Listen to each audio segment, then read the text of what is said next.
예, 안녕하세요. 예, 저는 서울 서초동 교대역 인근에서 근무하고 있는 이재호 사무장입니다. 다시 말씀드리지만 이재호 사무장입니다. 손님들이 변호사님이라 그러면 제가 좀 뻘쭘합니다. 오늘은 지금 저희가 최근에 예전에도 한번 소개시켜 드린 적이 있습니다.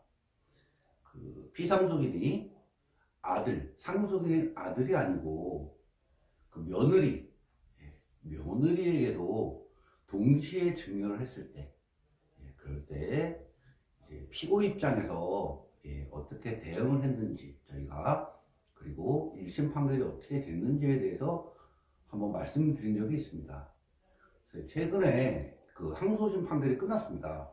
항소심 판결이 끝났고 저쪽에서 상고를 했지만 대법원에 인지보존 기간인 7일 안에 인지를 내지 않아서 각하가 된 상태입니다. 각하가 되면 확정이 됩니다. 그냥 그대로. 물론 즉시 항고 기간이 있지만 사실상 각하가 번복될 일은 없는 걸로 보입니다. 그래서 오늘은 이제 피상속인이 그러니까 상속인만이 아니고 상속인의 배우자인 며느리나 사위에게 재산을 증여했을 때, 그리고 그 재산에 대해서 유료만 원을 청구했을 때 어떻게 대응하는지에 대해서 말씀드리겠습니다. 다만 이제 이 부분은 좀 잘 들으셔야 되는 게 이 제3자에 대한 증여에 있어서 반환 조건이 있습니다. 근데 언뜻 보면 마치 반환의 대상이 될 수밖에 없는 것들이 있습니다. 그러나 최근에 이 사건 같은 경우는 유료권 반환 대상에서 배제가 됐습니다. 왜 배제가 됐는지에 대해서는 제가 자세한 말씀을 드리기는 어렵습니다. 왜 그러냐면 이 판결을 저희 반대쪽에서 저희가 소송을 할 때 원고 입장에 되는 경우도 있기 때문에 이걸 자세히 말씀드리기는 어렵지만 이 사례를 소개시켜 드릴 이유는 단순하게 판단하지 말라는 얘기입니다. 얼마 전에도 기각된 사례를 제가 말씀드렸습니다. 할머니께서 손자한테 유일하게 갖고 있던 빌라를 증여를 했음에도 불구하고 그거에 대한 유료반환 청구서가 전부 기각된 사례가 있었습니다. 그것처럼 이 유료분이라고 해서 청구한다고 해서 반드시 받을 수 있는 건 아니다. 그러면 이 사건이 확정됐기 때문에 제가 좀 더 사실관계를 구체적으로 말씀드리겠습니다. 이 사건은 아버님이 계시고 어머니가 계셨습니다. 그리고 일남이 있고 따님이 이렇게 계셨습니다. 이 중에 여기 이제 이녀가 유류분 소송을 합니다. 일남 같은 경우는 여기 배우자가 있습니다.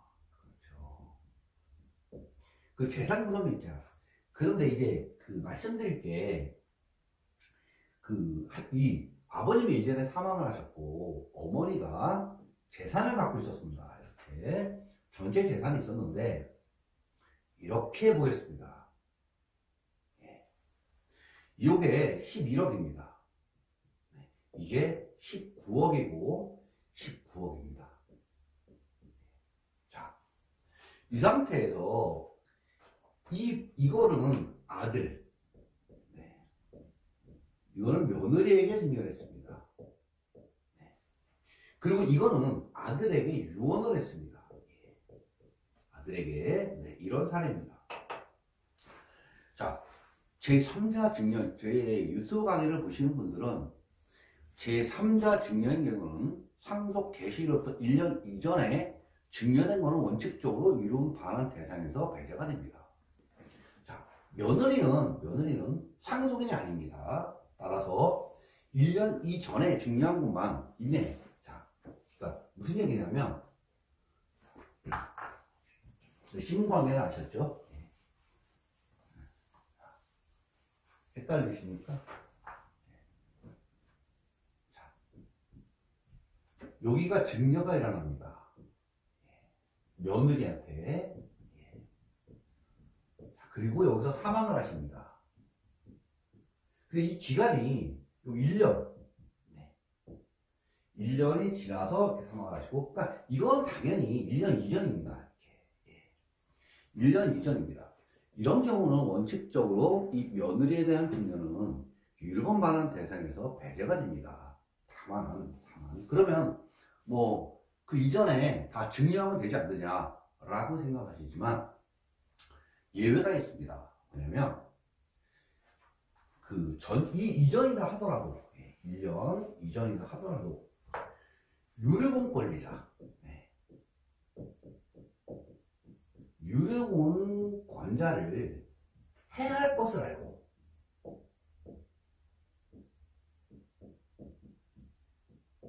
알고 한 증여는 유류분 반환 대상에 포함이 됩니다.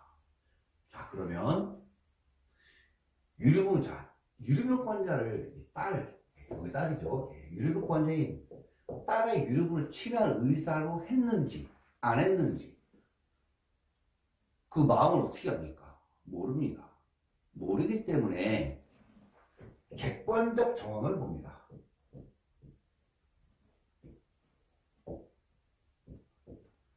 객관적 정황을 보는데 이 증여할 당시에는 이미 뭐 대부분의 분들이 그렇습니다. 연세가 많으시고 별다른 수입이 없기 때문에 증여하게 되면 그 증여 재산을 다시 복구하기라는 것은 쉽지가 않습니다. 그래서 일반적으로 어떻게 평가를 하냐면 증여 재산이 남은 재산보다 많으면, 다시 말해서 전체 갖고 있는 재산 중에서 절반 이상을 증여해버리면 유류분 권리를 침해한 거로 봅니다. 이렇게 판단합니다. 그동안, 그럼에도 불구하고 이 며느리에 대한 거는 유류분에서 배제가 됐습니다. 원래 따지려면 이렇게 됩니다.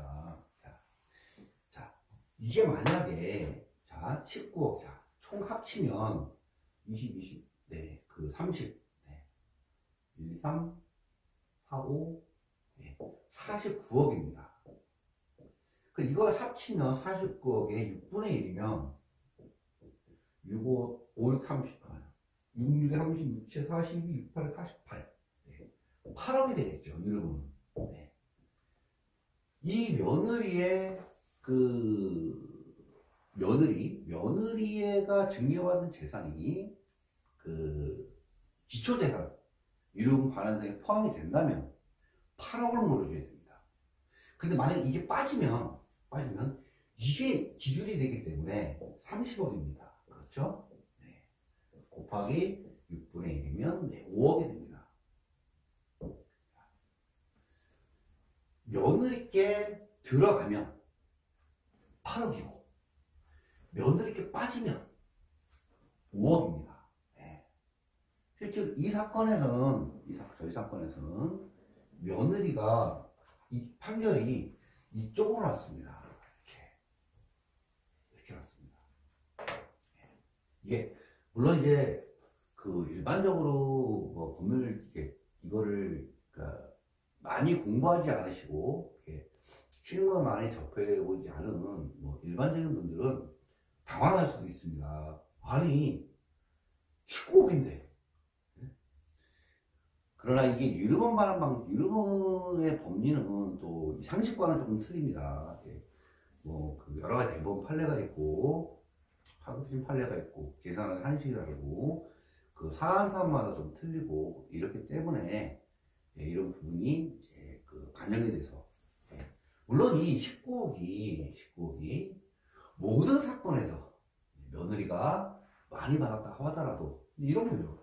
왜냐면 가령 예를 들어서 말입니다. 재산이 이렇게 있는데 40억입니다. 이게 남은 게. 근데 이렇게 해서 아들에게 먼저 20억을 줍니다. 1차입니다. 1차. 시간이 지났다가 2차로 20억을 며느리에게 줍니다. 30억을. 예. 요런 게 있고, 반대로 며느리에게 먼저 30억을 주고 아들에게 2차로 20억을 줄 수도 있습니다. 그리고 요거를 나중에 또 뭐 이렇게 나눠줄 수도 있습니다. 그렇죠? 네. 그러니까 순서에 따라서 또는 이게 동시에 줄 수도 있습니다. 이렇게. 네. 그래서 사실은 이게 제3자 증여 같은 경우는 누구에게 먼저 얼마를 주느냐 또는 동시에 주느냐 따로따로 주느냐 또는 증여한 재산의 성격이 뭐냐에 따라서 기초재산에 유류분 반환을 계산하는 그 산식에 들어가는 증여재산에 포함이 되기도 하고 그렇지 않기도 합니다. 예. 아무튼 오늘 제가 말씀드리는 요지는 자, 부모님이 49억 중 18억을 아니다 36억이죠.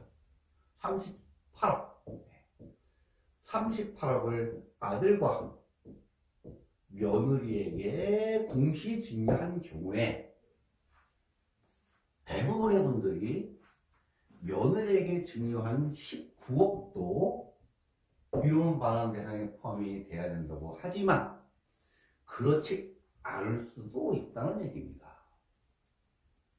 궁금하시면 오시면 제가 판결문을 보여드립니다.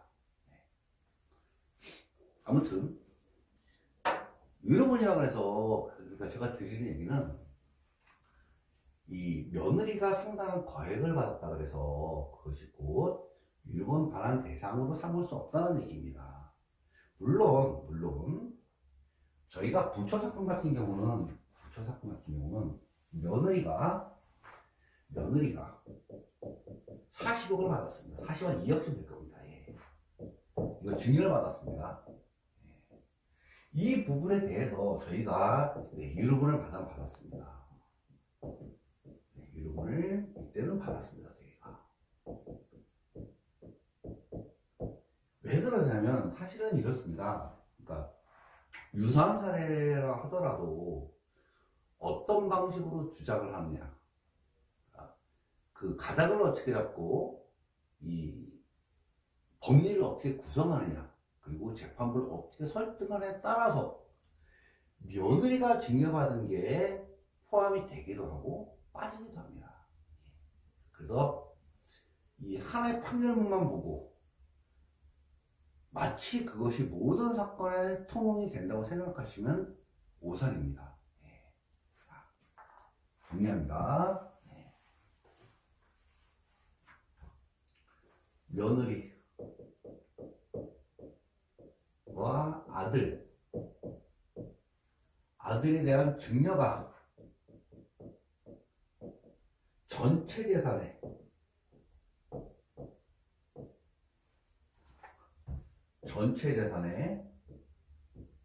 전체 재산의 2분의 1보다 많아도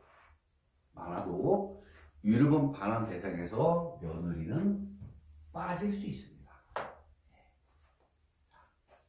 자, 오늘은 며느리가 받은 재산에 대한 유류분 반환 여부에 대해서 말씀드렸습니다. 이거를 말씀드리지만 제가 이게 판결문을 들여다보면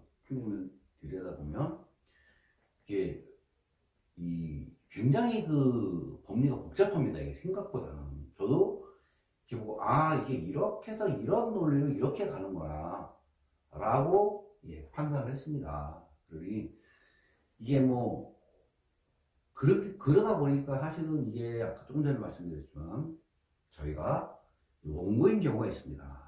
그럴 때 제가 이거 말씀을 드리면 뭐 다른 변호사님이나 다른 분들이 이걸 보시고 똑같이 저희가 하는 거를 방어할 수 있기 때문에 사실 이런 부분은 공개적으로 말씀드리기는 어렵습니다. 저희가. 그래서 아무튼 이렇게 그럼에도 불구하고 말씀드리는 거는 이제 너무 단순하게 생각하지 마시라. 아닐 수도 있으니까 항상 그러니까 며느리나 뭐 손자 이런 이제 사위 이런 부분이 계획됐을 때는 좀 심사숙고하셔서 결정을 하시라고 의도해서 제가 말씀드립니다. 그러면 지금 여기까지 말씀드리고 좀 쉬었다가 한정 승인과 또 특별적인 관계가 있습니다. 그 한정 승인의 단순 승인화되는 그런 부분에 대해서 다시 말씀을 드리도록 하겠습니다. 그러면 좀 쉬었다가 다시 찾아뵙도록 하겠습니다. 이상 그 서초동 본법인 천명에서 근무하고 있는 이재호 사무장이었습니다.